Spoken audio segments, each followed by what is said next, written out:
সড়ক পরিবহন ও সেতুমন্ত্রী শেখ রবিউল আলম বলেছেন, এবারের ঈদযাত্রা হবে স্বস্তিদায়ক ও দুর্ঘটনামুক্ত। তিনি জানান, ঈদকে সামনে রেখে দেশের মহাসড়কগুলোতে বিশেষ নজরদারি ও সংস্কার কাজ জোরদার করা হয়েছে। রোববার বিকেলে গাজীপুরের কালিয়াকৈরে সড়ক দুর্ঘটনা প্রতিরোধে পরিবহন শ্রমিকদের নিয়ে আয়োজিত এক সভায় তিনি এসব কথা বলেন। মন্ত্রী বলেন, ঈদের আগে ও পরে কোনোভাবেই মহাসড়কের পাশে পশুর হাট বা অস্থায়ী বাজার বসতে দেওয়া হবে না। সবাই পরিবহন শ্রমিক নেতারা কালিয়াকৈরে একটি আন্তঃজেলা বাস টার্মিনাল নির্মাণের দাবি জানান। এ বিষয়ে মন্ত্রী বলেন, সড়কে শৃঙ্খলা ফিরে এলেও শ্রমিকদের যৌক্তিক দাবিগুলো পর্যায়ক্রমে বাস্তবায়ন করা হবে। সভায় উপস্থিত ছিলেন সড়ক পরিবহন ও সেতু প্রতিমন্ত্রী হাবিবুর রহমান রশিদ, সংসদ সদস্য শামসুর রহমান শিমুল বিশ্বাস ও জেলা প্রশাসক নুরুল করিম ভূঁইয়া সহ প্রশাসন, আইনশৃঙ্খলা বাহিনী ও পরিবহন সংশ্লিষ্ট বিভিন্ন পর্যায়ের কর্মকর্তারা। নিয়মিত রিপেয়ার চলছে।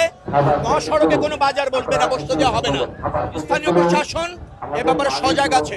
মহাসড়কের পাশে পাশে গরুর হাট বাজার কোনোভাবেই মেনে নেওয়া হবে না, বসতে দেওয়া হবে না। আর যে সমস্ত জায়গায় ত্রুটি আছে বলছেন রিপেয়ার দরকার, নিয়মিত রিপেয়ার করছে, চলমান থাকবে এই প্রকল্প।